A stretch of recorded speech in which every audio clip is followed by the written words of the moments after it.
Very good evening everyone. चलिए बेटा start करने जा रहा हूँ आप लोगों के साथ अकाउंटिंग स्टैंडर्ड 17। बेटा अकाउंटिंग स्टैंडर्ड 17 जो है ना वो बहुत ही आसान स्टैंडर्ड है। अगर मैं इसको वही चीज है बेटा, देखो जब हम किसी स्टैंडर्ड को पढ़ रहे होते हैं पहली बार, I need to take into consideration की यार आपके पेपर के एंगल से क्या चीज है, और मुझे वो भी ध्यान रखना है कि आपके लाइफ में कैसे काम आएगी। बट जब हम पढ़ते हैं इस तरीके से एग्जामिनेशन के लिए, तो वहां पर हम थोड़ा सा कंसाइज हो जाएंगे। ठीक, तो मैं आपको वही चीजें यहाँ पर अब इस टाइम पे रिवाइज करूंगा जो मुझे पता है बहुत ज्यादा रेलिवेंट है। सबसे पहले अगर मैं बात करके चलूं, तो अकाउंटिंग स्टैंडर्ड 17 का नाम क्या है बेटा? Accounting standard 17 is segment reporting. Segment reporting की अगर हम बात करके चलें बेटा, ये ना एक डिस्क्लोजर स्टैंडर्ड होता है जो जनरल पर्पस फाइनेंशियल स्टेटमेंट और कंसोलिडेटेड फाइनेंशियल स्टेटमेंट दोनों पे लगता है। ये स्टैंडर्ड अगर लगेगा तो कंप्लीटली लगाना है, इस स्टैंडर्ड को आप सिलेक्टिवली नहीं लगा सकते। सेगमेंट का मतलब क्या होता है? सेगमेंट का मतलब होता है कोई भी प्रोडक्ट, सर्विस या ग्रुप ऑफ प्रोडक्ट या ग्रुप ऑफ सर्विस जिसका सिग्निफिकेंटली डिफरेंट रिस्क और रिवॉर्ड है बाकी प्रोडक्ट और सर्विसेज से। ठीक है, सेगमेंट का मतलब सबको क्लियर है बेटा? स्क्रीन सबके सामने इस टाइम सेगमेंट रिपोर्टिंग की है ना? Yes sir. यस। ठीक है, तो सेगमेंट बेसिकली क्या है? एक प्रोडक्ट या सर्विस या ग्रुप ऑफ प्रोडक्ट या हाँ जी सर्विसेज, सर। ठीक है, जिसका क्या है सिग्निफिकेंट डिफरेंट रिस्क है या रिवॉर्ड है। अब सेगमेंट की बात करके चलो बेटा, एक होता है बिजनेस सेगमेंट, एक होता है जियोग्राफिकल सेगमेंट। बिजनेस सेगमेंट की बात करके चलें तो हम कहेंगे डिस्टिंग्विशेबल कंपोनेंट है एक एंटरप्राइज का, जो इंडिविजुअल प्रोडक्ट या सर्विसेज के अंदर डील करता है, या ग्रुप ऑफ रिलेटेड प्रोडक्ट या सर्विसेज के अंदर है, और जिसके अंदर रिस्क और रिवॉर्ड डिफरेंट है बाकी बिजनेस सेगमेंट से। अब क्या क्या फैक्टर्स हैं जो कंसीडर करके चलते हैं कि वेदर एक प्रोडक्ट या सर्विस रिलेटेड है या नहीं है। एमसीक्यू के एंगल से आ सकता है। ठीक है, मुझे जो लगता है पहला हो गया कि नेचर ऑफ प्रोडक्ट और सर्विस क्या है, दूसरा नेचर ऑफ प्रोडक्शन प्रोसेस क्या है, टाइप्स और क्लास ऑफ कस्टमर क्या है, क्या मेथड यूज कर रहे हो डिस्ट्रीब्यूट करने के लिए प्रोडक्ट या प्रोडक्ट प्रोवाइड करने के लिए सर्विसेज, और अगर एप्लीकेबल है तो नेचर ऑफ रेगुलेटरी एनवायरनमेंट क्या है। जियोग्राफिकल सेगमेंट की अगर मैं बात करके चलूं तो जियोग्राफिकल सेगमेंट क्या है? जियोग्राफिकल सेगमेंट अगेन एक डिस्टिंग्विशेबल कंपोनेंट है एंटरप्राइज का, जो प्रोडक्ट या सर्विस प्रोवाइड कर रहा है एक पर्टिकुलर इकोनॉमिक एनवायरनमेंट में, और जिसका रिस्क और रिवॉर्ड जो है वो डिफरेंट है फ्रॉम द कंपोनेंट जो बाकी इकोनॉमिक एनवायरनमेंट में ऑपरेट कर रहे हैं। कौन कौन से फैक्टर्स हैं जो कंसीडर करने चाहिए हमें आइडेंटिफाई करने के लिए जियोग्राफिकल सेगमेंट? एक की similarity of the economic and political conditions, दूसरा रिलेशनशिप जो है डिफरेंट जियोग्राफिकल एरियाज में, ठीक है, तीसरा proximity of operations, next special risk जो है अगर कोई एसोसिएटेड है किसी ऑपरेशन का पर्टिकुलर एरिया में, फिर एक्सचेंज कंट्रोल रेगुलेशंस और अंडरलाइंग करेंसी रिस्क। थोड़ा सा थ्योरेटिकली टॉपिक आ जाता है कहीं ना कहीं, ठीक है, थोड़ा सा याद करने वाली चीजें आ जाती हैं। तो जियोग्राफिकल सेगमेंट जो होता है वो किसके ऊपर बेस्ड होता है? जियोग्राफिकल सेगमेंट देखो बेटा दो चीजों के ऊपर बेस्ड हो सकता है। एक होता है या तो लोकेशन ऑफ कस्टमर के ऊपर है, या दूसरा है लोकेशन किस चीज की, प्रोडक्शन या सर्विस फैसिलिटीज की। अब सेगमेंट के अंदर, सेगमेंट रिपोर्टिंग के अंदर जो आपको अगली मेन चीज अच्छे से आनी चाहिए, ठीक है, वो आनी चाहिए कि सर सेगमेंट रेवेन्यू क्या होता है। मतलब जो मेन फोकस वाला एरिया है, पहला पॉइंट मैं कहूंगा ये है चैप्टर का, कि सेगमेंट रेवेन्यू क्या होता है। बेटा सेगमेंट रेवेन्यू का मतलब है रेवेन्यू जो कि डायरेक्टली एट्रीब्यूटेबल है टू अ सेगमेंट। उसके अंदर आप ऐड कर दोगे एंटरप्राइज का रेवेन्यू जो हम एलोकेट करते हैं to segment on reasonable basis. ठीक है, ये इसका हम टोटल करेंगे, ये कराएगा एक्सटर्नल रेवेन्यू।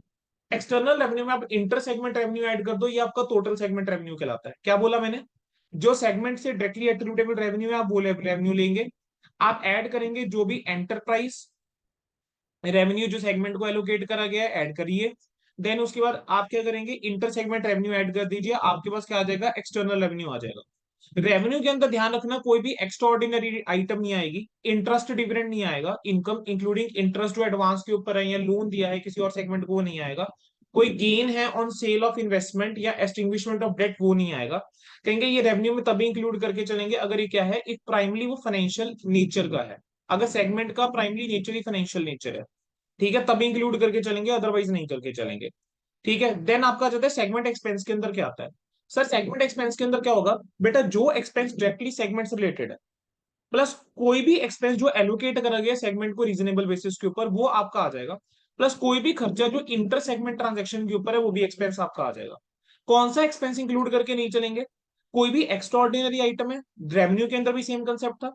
रेवेन्यू के अंदर आपका आ रहा था कि कोई भी आपकी इंटरेस्ट या डिविडेंड इनकम है, यहां पर बोल दिया गया कोई भी इंटरेस्ट एक्सपेंस है जो कि इंक्लूडिंग इंटरेस्ट ऑन एडवांस या लोन टू अदर सेगमेंट है।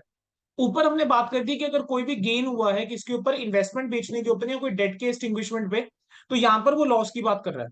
फिर यहां पर साथ में और क्या बोला गया कि इनकम टैक्स एक्सपेंस नहीं आएगा, और जनरल एडमिनिस्ट्रेशन एक्सपेंसेस या हेड ऑफिस के एक्सपेंसेस या कोई भी ऐसे एक्सपेंसेस जो एंटरप्राइज को रिलेटेड है, रिलेट करते हैं एंटरप्राइज होल, वो नहीं आएंगे। ठीक है, अगर सेगमेंट के बिहाफ पे एलोकेट, सेगमेंट के बिहाफ पे वो खर्चा करा गया है, तब उसको आप सेगमेंट एक्सपेंस में एलोकेट कर सकते हो। ठीक है जी। अब सेगमेंट रिजल्ट्स की अगर बात करें, सेगमेंट एक्सपेंस माइनस कर दीजिए, आपके पास सेगमेंट रिजल्ट्स आ जाएंगे। सेगमेंट एसेट्स की बात करके चलो, तो सेगमेंट एसेट्स के अंदर क्या आते हैं, जो भी ऑपरेटिंग सेगमेंट्स, सॉरी जो भी operating assets which are employed by the segment वो आएंगे। इसके अंदर बेसिकली ऐसे एसेट्स जो कि डायरेक्टली सेगमेंट से रिलेटेड है, प्लस वो जो कि एलोकेट करे गए हैं रीजनेबल बेसिस के ऊपर। बट इसके अंदर इनकम टैक्स एसेट्स नहीं आएंगे, डेफर टैक्स एसेट्स और एडवांस टैक्स इसके अंदर जो है वो नहीं आएगा। ठीक है। Assets are determining after offsetting provision, ये जो एसेट डिटरमिन करोगे आपने प्रोविजन को ऑफसेट करने के बाद, अगर कोई एसेट्स रिलेटेड है।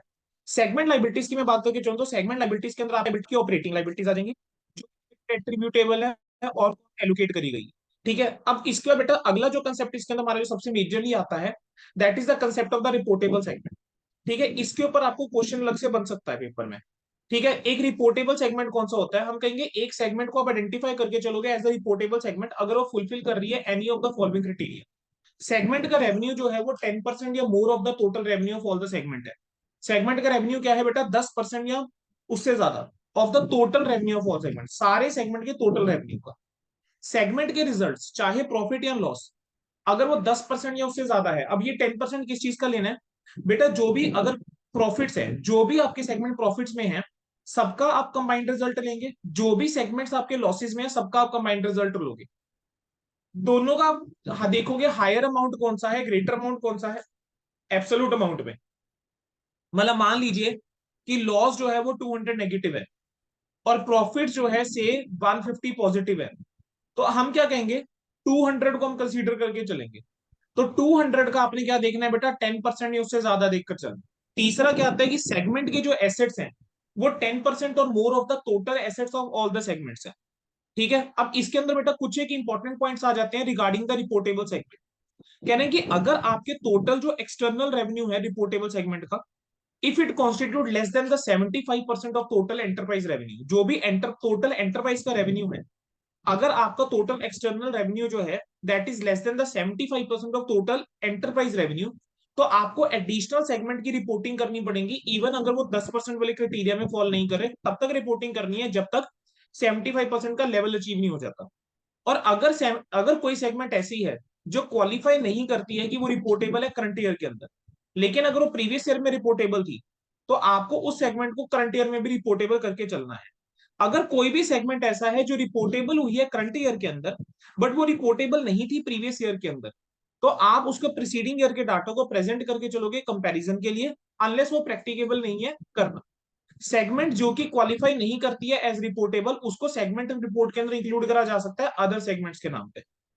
अब डिस्क्लोजर रिक्वायरमेंट्स की अगर हम बात करके चलें, तो डिस्क्लोजर रिक्वायरमेंट्स में बेटा देखो, अगर हम प्राइमरी सेगमेंट रिपोर्ट की बात करके चलें, तो प्राइमरी सेगमेंट रिपोर्ट के अंदर आपको दिखाना होता है कि सेगमेंट का रिजल्ट्स क्या है, एक्सटर्नल और इंटर सेगमेंट, सेगमेंट के results, revenue result, total carrying amount क्या है सेगमेंट के एसेट्स की, सेगमेंट की लाइबिलिटीज की अमाउंट क्या है, टोटल कॉस्ट क्या है जो कि इनकर करी गई है ड्यूरिंग द ईयर सेगमेंट के एसेट्स को एक्वायर करने के लिए, टोटल अमाउंट कितना है एक्सपेंस का जो सेगमेंट रिजल्ट्स के अंदर इंक्लूडेड है डेप्रिसिएशन के लिए और अमोर्टाइजेशन के लिए, एंड टोटल अमाउंट कितना है सिग्निफिकेंट नॉन कैश एक्सपेंसेस का, जो कि सेगमेंट एक्सपेंस में इंक्लूडेड है other than your depreciation and amortisation. ठीक है।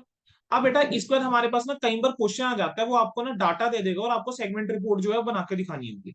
सो ये फॉर्मेट है जो आपको कहीं ना कहीं थोड़ा तो देखो बेटा ध्यान रखना पड़ेगा। देखो बेटा जो डिस्क्लोजर बेस्ड स्टार्टेड होते हैं ना, वहां पर थोड़ा सा रट्टाफिकेशन लगाना पड़ता है ना चाहते हुए भी। तो इसके अंदर प्राइमरी सेगमेंट रिपोर्ट की अगर हम बात करके चलें, तो segment A, segment B, segment C, other segment, यहां पर हम एलिमिनेट कर देते हैं इंटर सेगमेंट वाले को, देन वी हैव टोटल। सबसे पहले क्या आएगा, सेगमेंट का रेवेन्यू। सेगमेंट के रेवेन्यू के अंदर आपने दो चीजें लिखनी है, पहला डायरेक्टली एट्रीब्यूटेबल रेवेन्यू, फिर आपका एलोकेटेड रेवेन्यू। इसका टोटल क्या होता है, एक्सटर्नल रेवेन्यू। एक्सटर्नल रेवेन्यू के अंदर आप ऐड कर दीजिए इंटर सेगमेंट रेवेन्यू, तो आपके पास क्या आ जाएगा बेटा, सेगमेंट रेवेन्यू आ जाएगा। उसके बाद आपने क्या दिखाना है, सेगमेंट के रिजल्ट्स। सेगमेंट के रिजल्ट्स के लिए ऑपरेटिंग प्रॉफिट या जिसको earning before interest and tax आप कह दीजिए, उसमें से आप माइनस करोगे कोई भी ऐसा एक्सपेंस जो सेगमेंट को चार्ज नहीं करा गया, यानी जनरल वाले खर्चे आप माइनस करोगे। कोई भी इनकम जो सेगमेंट के अंदर इंक्लूडेड नहीं है वो आप इंक्लूड करके चलोगे। आपका प्रॉफिट बिफोर टैक्स आ जाएगा, उसमें से टैक्स माइनस करोगे बेटा, प्रॉफिट आफ्टर टैक्स आ जाएगा। सेगमेंट के एसेट्स के अंदर fix assets, current assets, segment assets आ जाएंगे, जो फिर आपके अनएलोकेटेड एसेट्स हैं आप वो ले लेंगे। सेगमेंट की लाइबिलिटीज की मैं बात करके चलूं तो long term liabilities, current liabilities, ठीक है। फिर सेगमेंट की लाइबिलिटी आ गई, अनएलोकेटेड लाइबिलिटी आप क्या कर दोगे बेटा, ऐड कर दोगे, आपके पास टोटल लाइबिलिटीज आ जाएगी। देन आपने बताना है कि कैपिटल एक्सपेंडिचर आपने ड्यूरिंग द ईयर कितना करा है, ड्यूरिंग द ईयर डेप्रिसिएशन कितनी चार्ज करी, अदर नॉन कैश एक्सपेंस कितना करा। तो ये आपकी प्राइमरी सेगमेंट रिपोर्ट आ जाएगी। सेकेंडरी सेगमेंट रिपोर्ट के अंदर हम बताएंगे एक्सटर्नल रेवेन्यू कितना है और कितना आपने कैपिटल एक्सपेंडिचर बेटा करा है ड्यूरिंग द ईयर। तो मेजरली बेटा अगर पेपर के पॉइंट ऑफ व्यू से चलो तो this is the segment reporting जो आपको कहीं ना कहीं आना चाहिए, ठीक है। तो मैं आगे बढ़ सकता हूँ बेटा, यहां तक क्लियर है, बताएंगे बच्चे। ओके ये फाइल सर। मैंने आप लोगों यस। के साथ करती हुई है बेटा शेयर, यहां तक क्लियर है। Yes sir.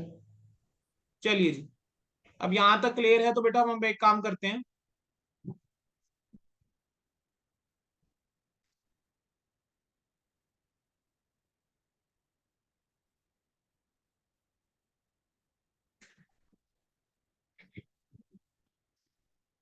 देखो बेटा आपने क्या करना है, देखो बुक से तो देखना ही है क्वेश्चन, ठीक है जी।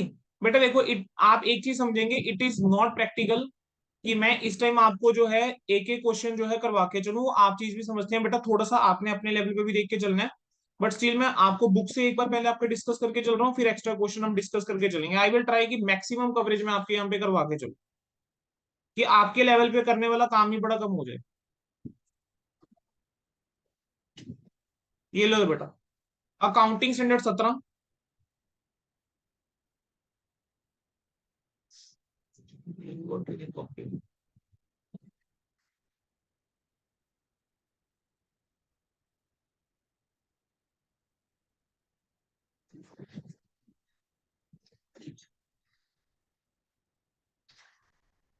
अब एक बार देख लो बेटा, ठीक है, मैं आपको तसल्ली भी करवा देता हूँ कि जितना मैंने पढ़ाया है उतना ही सफिशियंट है, ठीक है। सेगमेंट रिपोर्टिंग का बे टेक्स्ट तो बहुत कुछ बोलता है, हमने क्लास में उस टाइम पे टाइम लगाया भी है। देखो, कहेंगे areas to be covered from the examination point of view. Examination point of view से आपसे वो सिर्फ 3 एरिया कह रहे हैं, एक तो आप आइडेंटिफाई कर पाओ सेगमेंट्स को, बिजनेस और जियोग्राफिकल। दूसरा है रिपोर्टेबल सेगमेंट को आइडेंटिफाई कर पाओ, और तीसरा है सेगमेंटल रिपोर्ट बना पाओ और एप्रोप्रिएट डिस्क्लोजर दे पाओ। तो this is something which is expected from your study material. तो ये मैं आपको ऑलरेडी पढ़ा चुका हूँ, बेसिक रिपोर्टेबल सेगमेंट में आपको पढ़ा चुका हूँ, ठीक है। तो I will directly jump to the now questions. तो जो जो क्वेश्चन आते आएंगे एक बार हम डिस्कस करते रहेंगे, ठीक है। चलिए बेटा, आपके सामने आ गया ये पहला क्वेश्चन आप लोगों का। ये आ गया आपका इलस्ट्रेशन नंबर 1। चीफ अकाउंटेंट है स्पोर्ट्स लिमिटेड का, बेटा ये वन नोट है ना बेटा इस टाइम आप लोगों के सामने। Yes sir. बेटा चीफ अकाउंटेंट है स्पोर्ट्स लिमिटेड का, उसने आपको ये डाटा दिया है रिगार्डिंग द 6 सेगमेंट्स। बेटा 6 सेगमेंट के बारे में आपको इन्फॉर्मेशन गिवन है। कह रहे सेगमेंट के एसेट जो है 40, 80, 30, 20, 20, 10 है, ठीक है। सेगमेंट के रिजल्ट्स गिवन है, सेगमेंट के रेवेन्यू गिवन है। कह रहे उनकी ओपिनियन में सिर्फ एम और एन है जो कि रिपोर्टेबल है, बाकी नहीं है। आप बताओ, रिव्यू आपने जस्टिफाई करके चलना है। क्या करूंगा सर, सबसे पहले मुझे लिख कर आना पड़ेगा, ठीक है, कि कौन कौन से सेगमेंट रिपोर्टेबल होते हैं। कहेंगे एक बिजनेस सेगमेंट या जियोग्राफिकल सेगमेंट कब रिपोर्टेबल होता है, कहेंगे अगर उसका रेवेन्यू जो है, ठीक है, फ्रॉम परसेंट और मोर। सेल्स जो टोटल है सेगमेंट। वो टोटल से कितना है, total of all the segment से 10% या टेन उससे ज्यादा परसेंट है। और मोर। सेगमेंट के रिजल्ट्स जो हैं वो 10% या मोर है, ठीक है, चाहे प्रॉफिट है लॉस, किस चीज का, कंबाइंड जो भी कंबाइंड रिजल्ट है, जितने भी सेगमेंट इन प्रॉफिट है, जो भी प्रॉफिट और कंबाइंड लॉसेस रिजल्ट का है, जितने सेगमेंट इन लॉसेज है, जिसमें इक्विटी जो भी हायर है। और सेगमेंट के एसेट्स जो है वो 10% और more of ten the percent और मोर टोटल, टोटल है ना। सेगमेंट्स। और अगर जो टोटल एक्सटर्नल रेवेन्यू जो एट्रीब्यूटेबल है रिपोर्टेबल सेगमेंट का, अगर वो 75% से कम है तो एडिशनल सेगमेंट रिपोर्ट करे जा सकते हैं। ये चीज पड़ी हुई है। चलो यस अब सर। देखना शुरू करेंगे, हम क्या करेंगे, क्लासिफिकेशन करके चलेंगे।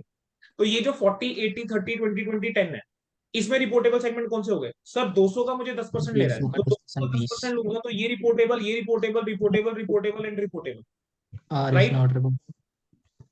आर को छोड़ के बाकी सारे रिपोर्टेबल बन गए।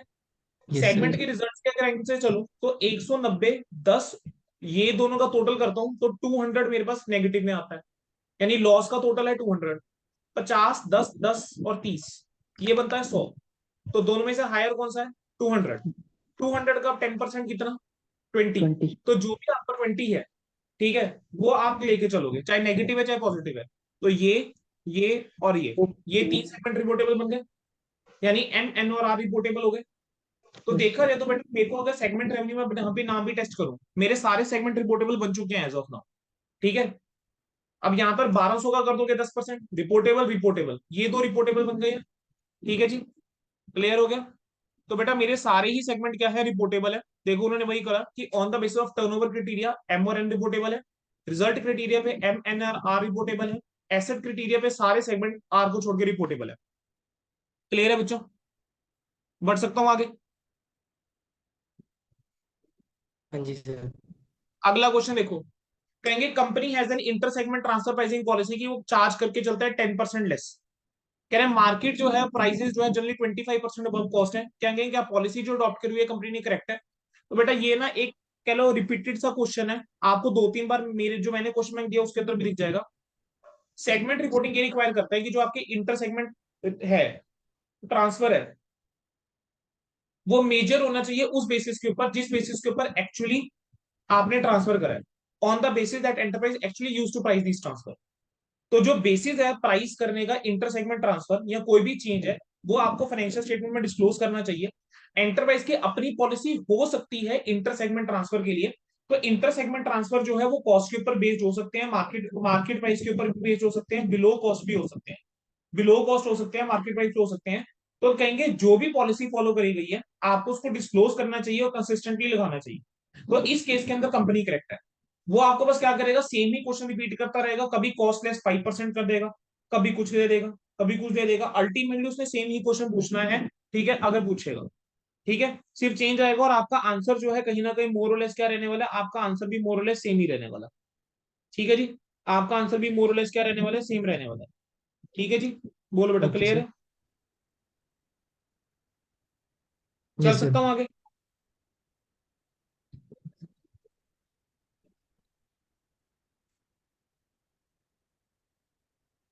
चलिए अगला क्वेश्चन देखेंगे बेटा सारे बच्चे एक बार।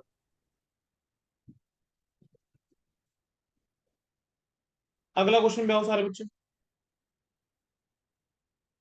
क्या है अगला सवाल। 3 सेगमेंट है, X Y Z, total assets कह रहे हैं कंपनी के 10 करोड़, सेगमेंट एक्स का 2 करोड़, वाई का 3 करोड़, जेड का 5 करोड़। डेफर्ड टैक्स एसेट कह रहे हैं एसेट्स के अंदर कितने हैं, 0.5, 0.4, 0.3। अकाउंटेंट कंटेंट कर रहे हैं कि जितने भी सेगमेंट है वो रिपोर्टेबल सेगमेंट है। बोलो जी क्या करेंगे। सर पहली बात तो ये जो डेफर्ड टैक्स एसेट है मुझे हटाने पड़ेंगे।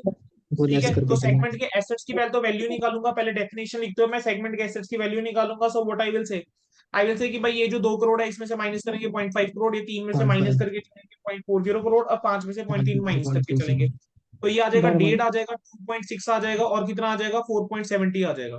तो इतने फोर इतने पॉइंट आ फाइव गए। का। ठीक है, अब 10 करोड़ का मैं कितना निकालूंगा, तो 10 करोड़ का टोटल एसेट्स मैं बोल सकता हूँ कंपनी के। क्या 10 करोड़ बोलूंगा मैं, नहीं सर, अब मैं कितना बोलूंगा, ये सर 10 करोड़ आफ्टर नहीं बोलूंगा, टैक्स। ये सारा माइनस करना है। तो ये आ जाएगा 8.6। 4599999.3 1.2 एट 8.8। Point eight. 8.8। 8 करोड़ का अब अगर आप 10% देखोगे अकॉर्डिंगली, आप देखो सर 8.8 करोड़ का 10% देखोगे उससे तो सारे ज्यादा ही है। तो जितने भी यस सर। सेगमेंट है वो 10% से ज्यादा है। अब यहाँ पर अगर देखा जाएगा कोई बच्चे को ये वाला कंसेप्ट नहीं पता कि सर डेफर्ड टैक्स एसेट जो है माइनस होना है, वो बच्चा क्या करेगा, वो बच्चा जो है वो करोड़ के हिसाब से कैलकुलेशन कर देगा। अपने हिसाब से बच्चा कह रहा है कि मेरा तो आंसर ठीक है, बट एक्चुअल में तो आंसर गलत है ना बच्चे, यस सर। एक्चुअल में आंसर गलत है। बेटा यही बस छोटी छोटी सी चीजें हैं जिसका ध्यान रखना है। ठीक है, यही छोटी छोटी सी चीजें हैं जिसका ध्यान रख के चलना है। डन जी, यस सर।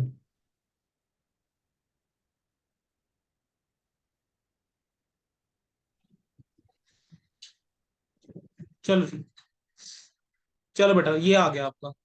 बेटा देखो सेगमेंट रिपोर्ट बनानी है, ठीक है, करवाया हुआ है आपको एक क्वेश्चन बड़े अच्छे से।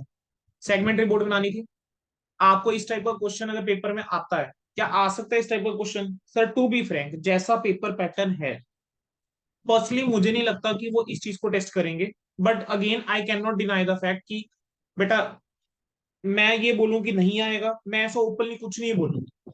एटलीस्ट मैं उस अटेम्प्ट तक नहीं बोलूंगा जब तक 2-3 बार पेपर नहीं हो जाते हैं नए सिलेबस के अंदर, तब तक मैं ऐसा कुछ कमेंट नहीं करूंगा कि बेटा ये आ सकता है या नहीं आ सकता। ठीक है, तो एक बार सेफर साइड के लिए बेटर है ना करके जाए। ठीक है, अच्छा इस वाले क्वेश्चन को क्या पूछने का कोई और तरीका हो सकता है। सर देखो अगर, देखो बेटा वही बात है, एग्जामिनर अब क्या सोच के पेपर बना रहे हैं उसके ऊपर बहुत डिपेंड करता है। अगर मैं एग्जामिनर हूँ और मेन पेपर सेटर हूँ, मैं पता क्या करूंगा, अगर मुझे आप लोगों से कोई चीज टेस्ट करनी है ना, जो ये इन्होंने केस स्टडी बेस्ड एमसीक्यू कर दिया ना, मैं करूँ बहुत अच्छी चीज कर दी। बिकॉज इसने इतना वाइड ओपन कर दिया ना चीजों को, अगर मुझे इसमें से भी टेस्ट करना है मैं कहीं ना कहीं आपसे टेस्ट कर लूंगा। मैं आपसे ऑप्शंस के अंदर पूछ लूं कि सेगमेंट रेवेन्यू कितना आएगा, सेगमेंट के रिजल्ट्स की मैंने आपसे नेट प्रॉफिट पूछ लिया, मतलब इसमें जो हमारे फिगर्स आ रहे होते हैं मैं वो पूछ लूं, तो आपका वही क्वेश्चन जो है ये तैयार हो जाएगा।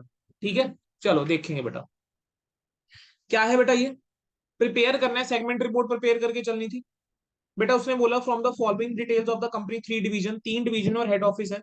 फॉर्जिंग शॉप डिवीजन है बेटा एक, ब्राइट बार डिवीजन है और फिटिंग डिवीजन है।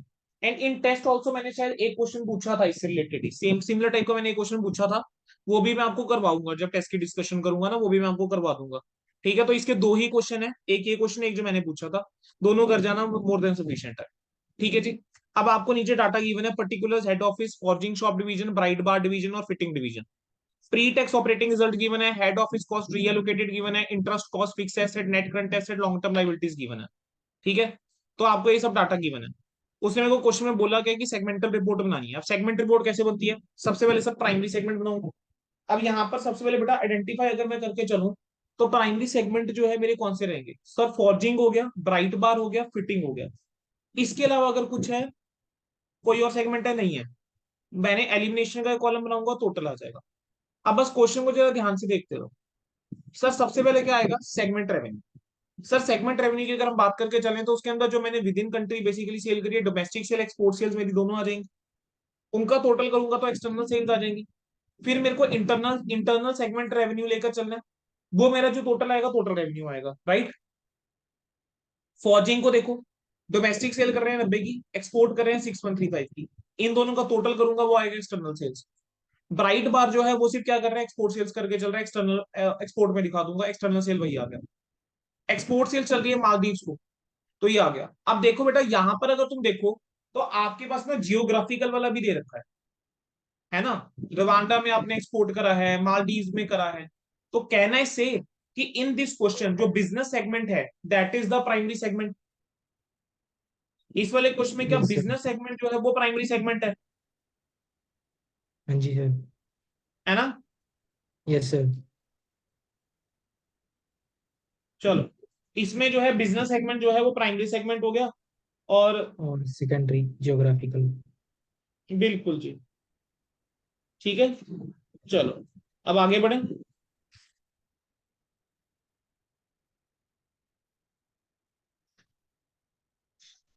टोटल रेवेन्यू आ जाएगा, ठीक है। जो इंटर सेगमेंट वाला रेवेन्यू है उसको एलिमिनेट कर दूंगा, तो ये आगे मेरा टोटल रेवेन्यू क्लियर हो गया। अच्छा, इसके बाद क्या निकालूंगा, सेगमेंट के रिजल्ट। सेगमेंट के रिजल्ट्स की अगर मैं बात करके चलूं तो मेरे पास प्री टैक्स ऑपरेटिंग रिजल्ट उसने डायरेक्टली दे रखे हैं यहाँ। तो प्री टैक्स ऑपरेटिंग रिजल्ट से मैं स्टार्ट करूंगा। फॉर्जिंग के अंदर 240, ब्राइट बार के अंदर 30, फिटिंग के अंदर 12 का लॉस। आपको दे रखा है हेड ऑफिस की कॉस्ट रीएलोकेटेड, ये जो हेड ऑफिस की कॉस्ट रीएलोकेटेड है, कहेंगे इसको क्या करेंगे, टोटल के अंदर दिखा दूंगा हेड ऑफिस के अंदर।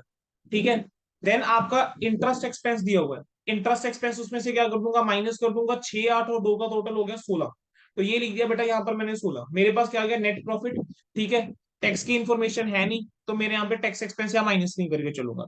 अब आ जाएंगे फिर सेगमेंट के एसेट्स। सेगमेंट के एसेट्स के अंदर आप जानते हो, फिक्स एसेट अलग दिखाऊंगा और नेट करंट एसेट जो है उनको अलग दिखा दूंगा।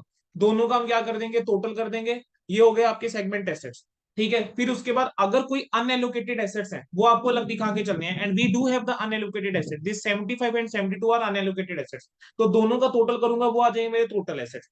इसी तरीके से सेगमेंट की लाइबिलिटीज 30 15 180 आ जाएंगी, और ये आ जाएंगी अनएलोकेटेड के अंदर, इसको मैं ऐड करके दिखा दूंगा, तो टोटल लाइबिलिटीज आ जाएंगी। डन। उसके अलावा क्वेश्चन के अंदर अगर मेरे को इन्फॉर्मेशन दे नहीं रखी, लेकिन अगर दे रखी होती जो भी capital expenditure during the year हुआ मुझे वो बताना होता सर। उसके अलावा मेरे को डेप्रिसिएशन और अमोर्टाइजेशन बताना है अलग से। उसके अलावा अदर नॉन कैश एक्सपेंस अगर क्वेश्चन में दे रखा होता मुझे वो बताकर चलना है बेटा, ध्यान से। ठीक है, उसके बाद आपकी आएगी सेकेंडरी रिपोर्ट। सेकेंडरी रिपोर्ट के अंदर जियोग्राफिकल बेसिस के ऊपर आप बनाकर चलोगे। ठीक है, इसके अंदर आपका क्या है देखो, इसके अंदर एक आपका वही आता है, एक तो सेल्स, दूसरा आपका क्या आता है, कैपिटल एक्सपेंडिचर। तो इस क्वेश्चन में हमारे पास क्या है, सेल्स है। अब सेल्स को अगर मैं करके चलूंगा, देखो मेरे पास क्या है, एक तो है मालदीव जा रहा है, रवांडा जा रहा है, ये मेरी है, और एक इधर एक्सपोर्ट सेल्स है, तो मेरे ये आ गए एरियाज। ठीक है, उसके अलावा मेरा डोमेस्टिक वाला है, तो देखो हमने क्या करा, डोमेस्टिक को अलग बना दिया, एक्सपोर्ट करा है मालदीव में, रवांडा में, और ये आ गया अदर। ये जो फॉर्जिंग डिवीजन की आ गई, बस एक्सटर्नल सेल्स बेटा अलग अलग दिखाई, टोटल करा, खत्म। बोलो जी, क्लियर है। Yes, sir.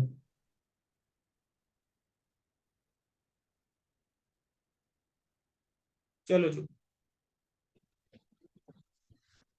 नेक्स्ट बेटा, इलुस्ट्रेशन नंबर 5। कहेंगे माइक्रोटेक लिमिटेड जो है वो प्रोड्यूस करती है बैटरी स्कूटर के लिए, कार के लिए, ट्रक के लिए, और स्पेशलाइज बैटरी बनाती है इन्वर्टर और यूपीएस के लिए। कह रहे हैं इसके कितने सेगमेंट होने चाहिए और वाई। बेटा सेगमेंट की रिपोर्टिंग जो होती है वो बाइफरकेशन जो किस बेस के ऊपर है, अगर डिफरेंट रिस्क और रिटर्न है डिफरेंशिएट कर सकते हो, है ना। तो Yes, यहाँ पर sir. अगर आप देखो स्कूटर, कार और ट्रक जो है वो एक तरह से आपका वो व्हीकल्स के लिए हो गया, ऑटोमोबाइल के लिए हो गया, लेकिन Vehicles ये जो category. इन्वर्टर और यूपीएस हो गया ये तो ये बिल्कुल अलग ही है. अलग चीज के लिए हो गया। Yes, sir. तो रिस्क और रिवॉर्ड सीधी सी बात दिख रही है कि अलग अलग है ना। अगर आप देखो ऑटोमोबाइल या व्हीकल्स की बात करके चलो तो उसका रिस्क और रिटर्न जो होता है वो किसके ऊपर डिपेंड करता है, देखो जैसे गवर्नमेंट की पॉलिसी पे भी डिपेंड करता है, रोड की कंडीशन क्या है, ऑटोमोबाइल की क्वालिटी कैसी है उस पर भी डिपेंड करेगा, राइट। अब जैसे गवर्नमेंट की पॉलिसी है, उन्होंने क्या कर दिया, अब आगे वो इलेक्ट्रॉनिक व्हीकल की तरफ जा रहे हैं, है ना। फिर आगे जो है और क्या होता जा रहा है, वो कह नहीं रहे कि पेट्रोल वाली जो गाड़ियां अगर 10 साल या 15 साल जो भी लाइफ है 15 ईयर्स के बियॉन्ड नहीं जाएगी, है ना, उसका डिस्कार्ड कर देना उसको। तो Yes, अलग sir. अलग पॉलिसी गवर्नमेंट लेकर आ रही है ना। अब इसी तरीके से देखो इन्वर्टर और यूपीएस जो है, इन्वर्टर और यूपीएस के लिए जो बैटरी है अगर उसकी हम बात करके चलें, वो किसके ऊपर डिपेंड करेगा, वो डिपेंड करेगा कि पावर Power कितनी हो जाती है, consumption. कितना यूसेज है ना, स्टैंडर्ड ऑफ लिविंग कैसा है लोगों का, उसके ऊपर कहीं ना कहीं डिपेंड करेगा। तो रिस्क और रिवॉर्ड को आप डिफरेंशिएट कर सकते हो। तो यहाँ पर आप दो बिजनेस सेगमेंट बना सकते हो, एक है कि मेरी बैटरीज है स्कूटर के लिए और दूसरी है batteries for inverter and UPS. ठीक है बेटा, एमसीक्यूज प्लीज एक बार सारे देख के जाना बेटा, प्लीज ये मेरी रिक्वेस्ट है, प्लीज वो काम मत करना कि एमसीक्यू भी मतलब तुम एक्सपेक्ट करो इस टाइम मैं ही करवाऊं दोबारा से। बच्चे ये प्लीज इतना आप लोगों को देखना है कि एमसीक्यू खुद से आप लोगों ने सारे जो है वो देखकर जाने हैं बेटा, ठीक है, प्लीज इसको छोड़ के मत जाना बच्चों। एमसीक्यू पता क्या करा करो, जैसे जिस टाइम नहीं पढ़ा जा रहा होता ना उस टाइम आपको सिलेबस तो आपका 100 सबका हो ही रखा है, तो आपने उस टाइम पे किसी भी स्टैंडर्ड के एक एमसीक्यूज उठा लो, एटलीस्ट जो आपके बुक के अंदर एमसीक्यूज है वो कोई नहीं छोड़ के जाना। ठीक है, इतना जरूर करना कि बुक के अंदर जितने भी एमसीक्यूज है एटलीस्ट तुमने एक बार गो थ्रू कर लिया, अगर देखा हुआ एमसीक्यू आ गया, सिमिलर एमसीक्यू भी आ गया, ठीक है, रिकॉल होगा इमीडिएटली ठीक करके तुम अपना कर लोगे, निकाल लोगे। चलो सर, अगले क्वेश्चन की तरफ बढ़ते हैं। अगला क्वेश्चन तो मेरे को सिमिलर सा ही लग रहा है, बस वैल्यूज चेंज है, राइट। अगला क्वेश्चन तो सिमिलर से वैल्यू चेंज है ना। प्रैक्टिकल क्वेश्चन 6, वैल्यूज ही चेंज है, Yes, sir. 15 करोड़ Yes, दे sir. दी बस एसेट्स। सेवंथ जो है वो मोर और लेस थ्योरी है, ठीक है। कह रहे हैं कि दो बिजनेस सेगमेंट के अलावा how should company A identify geographical segment. तो ये प्लीज थ्योरी अपने आप पढ़ना, थ्योरी के लिए मैं नहीं जा रहा हूँ। सेम चीज बेटा पीके वाले क्वेश्चन के लिए, सेवंथ एंड एट्थ प्लीज खुद से एक बार पढ़ लेना बेटा, कोई डाउट आएगा मेरे से पूछ लेना। नाइन्थ क्वेश्चन पे आ जाइए मेरे साथ। कहेंगे 5 बिजनेस सेगमेंट है, प्रॉफिट और लॉस आपको दे रखे हैं, आपको बताना है आइडेंटिफाई करना है कौन सा रिपोर्टेबल है। सर 175, 20 और 105, 175 और 20, 195, 195 और 105 हो गया 300, यहाँ का टोटल 250। 300 का 10% हुआ 30, तो जो भी 30 से ज्यादा reportable, A reportable, C reportable and E reportable. Sir A, C और ई जो है वो रिपोर्टेबल है, चेक करें कहाँ है।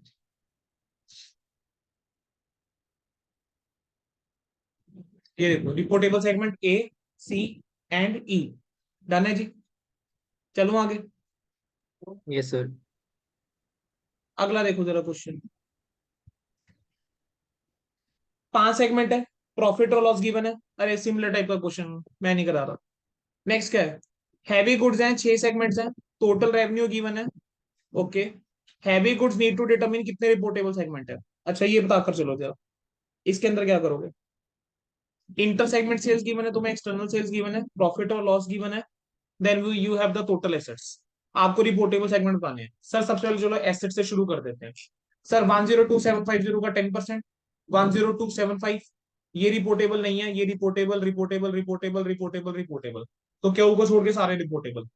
प्रॉफिट एंड लॉस की बात करके चलो, टोटल बन रहा है 2250, क्लियरली प्रॉफिट का टोटल ज्यादा है, ठीक है, 3000 प्लस 1500 4500, 4500 प्लस 900 और 600, 6000, तो 600, ठीक है, 600 से जो भी ज्यादा है reportable reportable reportable reportable reportable reportable, सारे रिपोर्टेबल सर, ठीक है। अब अगला क्या है, इंटर सेगमेंट सेल्स गिवन है और एक्सटर्नल सेल्स गिवन है। अब मुझे बताओ आप कौन सा रिपोर्टेबल करोगे, यही तो टेस्ट करना है। उसने जानबूझ के ऐसा क्वेश्चन दिया है जिसके अंदर इंटर सेगमेंट और एक्सटर्नल सेल्स आपको अलग अलग बता रहा है। अब मुझे बताओ कि सर किस किस सेल्स को बेस मानूंगा, दोनों का टोटल करूंगा फिर बेस मानूंगा, या सिर्फ एक्सटर्नल को देखूंगा? दोनों का सर टोटल। सेगमेंट की सेल्स देखूंगा मैं total.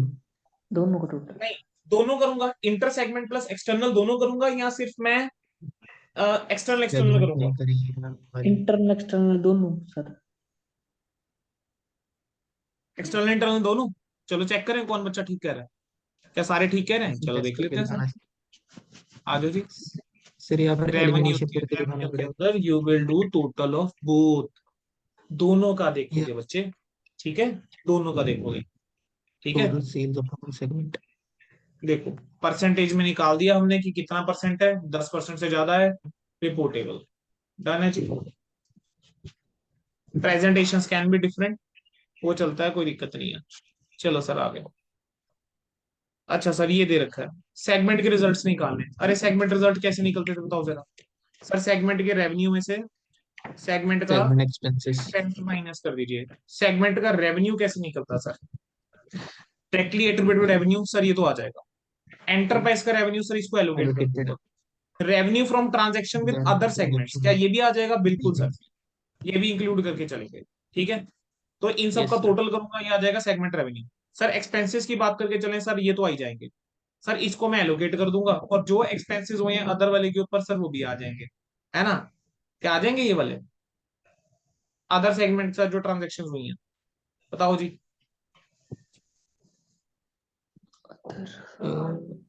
Expenses and transaction with other segments allocated.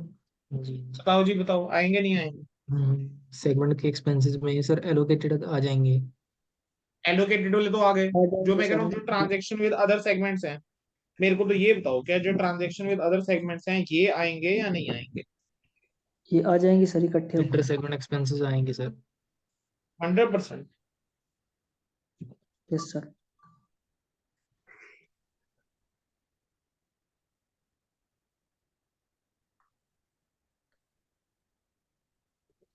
आ जाएंगे, बिल्कुल सीख कह रहे हैं। तो ये वाले खर्चे भी आ जाएंगे, टोटल करोगे टोटल सेगमेंट एक्सपेंस आ जाएगा। टोटल सेगमेंट एक्सपेंस में से माइनस कर देना, करना क्या था, या प्लस करना था सिर्फ, और कुछ भी नहीं, ओनली प्लस। ठीक है, रिजल्ट क्या आ जाता है? सेगमेंट रिजल्ट आ जाता है, खत्म। चलो सर। सर वो सिर्फ एंटरप्राइज के रेवेन्यू के लिए करते हैं ना इंटर सेगमेंट एलिमिनेशन ना। जी जी बिल्कुल।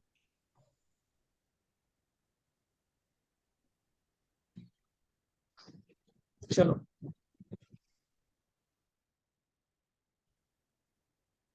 एक्स्ट्रा। बेटा देखो अब इस टाइम में मैंने बिल्कुल आपको ना एग्जाम ओरिएंटेड वाला करवाया, तो डेफिनेटली अगर कोई बच्चा ये कहे सर ने पूरा स्टैंडर्ड जैसे क्लास में रिवाइज करवाया था वो पूरा नहीं करवाया, बेटा देखो इस टाइम तो एग्जाम पे फोकस करना है ना। पूरा बहुत टाइम है, पूरा सीखने के लिए तो। चलो जी। अरे चल ले भाई मेरे।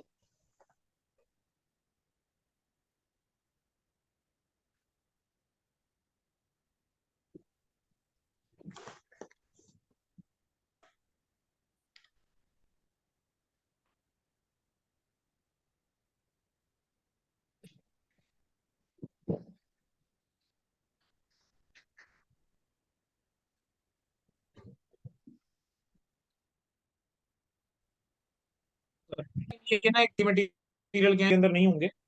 ठीक है, देन आपने क्या करना है, जो इसके बाद क्वेश्चन जो है वो ऐड करे गए हैं वो आपने देखने हैं। देखो illustration number 1 2 3 4 this is already covered, 5 already covered. Six question के ऊपर क्या बोल रहा है? सिक्स क्वेश्चन के अंदर आरटीपी, अरे यार सिक्स क्वेश्चन देखो। कह रहे हैं कंपनी ए एंगेज है मैन्युफैक्चर और सेल करने में प्रोडक्ट जिसके अंदर दो डिस्टिंक्ट बिजनेस सेगमेंट है। कंपनी के जो प्रोडक्ट हैं वो डोमेस्टिक मार्केट में बिकते हैं।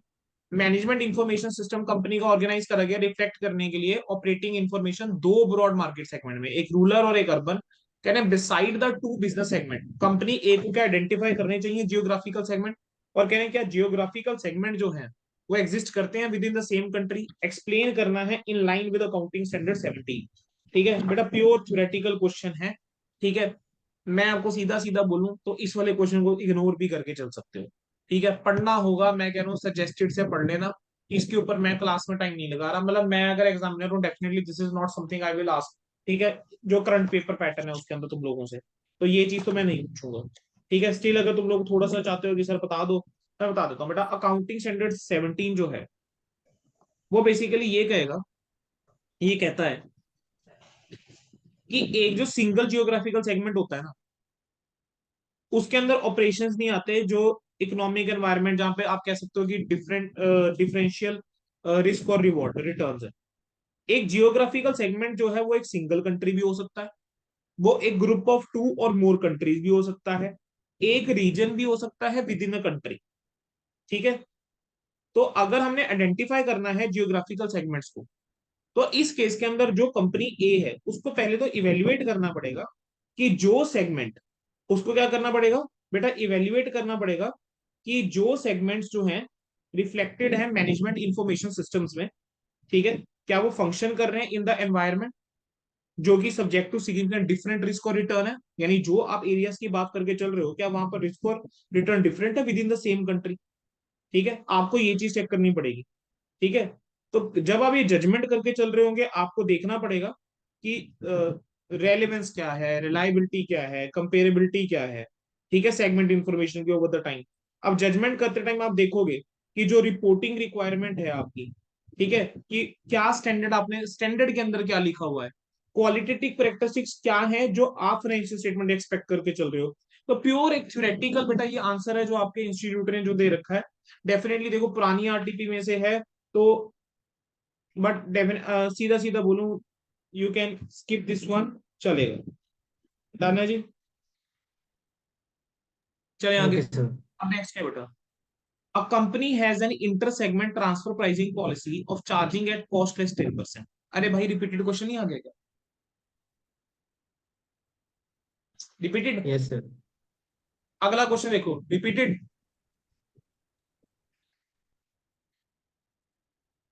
रिपीटेड है, सेवंथ रिपीटेड, हाँ जी सर। एट्थ पे आओ। मैं कह रहा हूँ उनके पास है ही नहीं नए question. Company A is engaged in manufacture of chemicals. The company manufacture 5 types of chemical that have different applications. Can this company include more than one type of chemical in a single business segment? क्या कह रहे हैं, एक जैसे chemical को report कर सकते हैं सिंगल बिजनेस सेगमेंट में। तो इसका यहाँ पता है, वो पता है क्या पूछना चाह रहा है आप लोगों से, ये टेस्ट करना चाह रहा है आपको पता है या नहीं पता कि बिजनेस सेगमेंट को के अंदर इंक्लूड करने के लिए आपको क्या क्या देखना होता है, ठीक है। चलो थोड़ा सा ध्यान करते हैं। सर बिजनेस सेगमेंट क्या होता था, एक डिस्टिंग्विशर कंपोनेंट एक एंटरप्राइज का जो एंगेज है प्रोवाइड करने में एक इंडिविजुअल प्रोडक्ट या सर्विसेज या एक ग्रुप ऑफ रिलेटेड प्रोडक्ट या सर्विसेज, ठीक है, which is subject to the risk और रिवॉर्ड, जो कि डिफरेंशिएट कर सकते हो बाकी बिजनेस सेगमेंट से। अब कुछ एक अदर फैक्टर है जो बिजनेस। हम देख के चलते हैं कि प्रोडक्ट और सर्विसेज रिलेटेड है या नहीं है, क्योंकि यहाँ पर वो दो केमिकल्स की बात करके चल रहे हैं, कह रहे हैं क्या उनको एक सिंगल बिजनेस सेगमेंट में डाल सकते हो, तो अगर वो रिलेटेड है तो डेफिनेटली वो एक सिंगल बिजनेस सेगमेंट में हो सकते हैं। तो वहां पर हम क्या क्या देख के चलते हैं कि प्रोडक्ट की नेचर और जो भी प्रोडक्ट या सर्विस है उसकी नेचर क्या है, प्रोडक्शन प्रोसेस की नेचर ऑफ नेचर क्या है, प्रोडक्ट और सर्विस। टाइप और क्लास ऑफ प्रोडक्शन कस्टमर क्या है, प्रोसेस। क्या मेथड आप यूज करके चल रहे हो प्रोडक्ट के लिए, ठीक है, और रेगुलेटरी एनवायरनमेंट क्या है, वो सब आप देख कर चलोगे, ठीक है।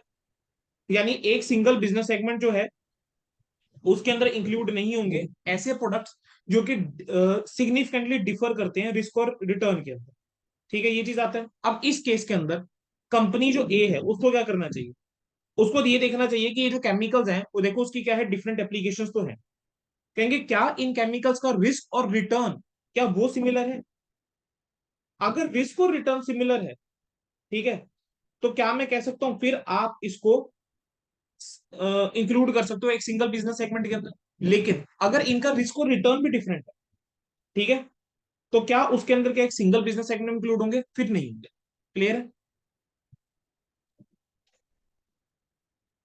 डन है जी। सर। नेक्स्ट कह रहे हैं enterprise required to disclose changes in basis of allocation of revenue and expenses to segment. कह रहे हैं क्या आपको डिस्क्लोज करने चाहिए जो चेंजेस हुए हैं in the basis of allocation. बिल्कुल सर, ये तो डिस्क्लोज करना चाहिए, ठीक है, इसमें तो पूछने की बात ही नहीं है, बिल्कुल डिस्क्लोज करने की जरूरत है। अगर आपने कोई भी चेंज करा है बेसिस ऑफ एलोकेशन के अंदर या एक्सपेंसेस के अंदर, तो जो भी आपने अकाउंटिंग पॉलिसी, वो क्या है आपका basically change in accounting policy है, और जब भी आपका चेंज इन अकाउंटिंग पॉलिसी है उसका मटेरियल इफेक्ट होगा सेगमेंट इंफॉर्मेशन के ऊपर, वो आपको बताते हुए, डिस्क्रिप्शन देते हुए डिस्क्लोजर देना जरूरी है। Theoretical question. अगला क्वेश्चन देख लो, अरे बेटा सेम, अगला क्वेश्चन सेम, अगला क्वेश्चन देखो, नेक्स्ट क्वेश्चन देखेंगे।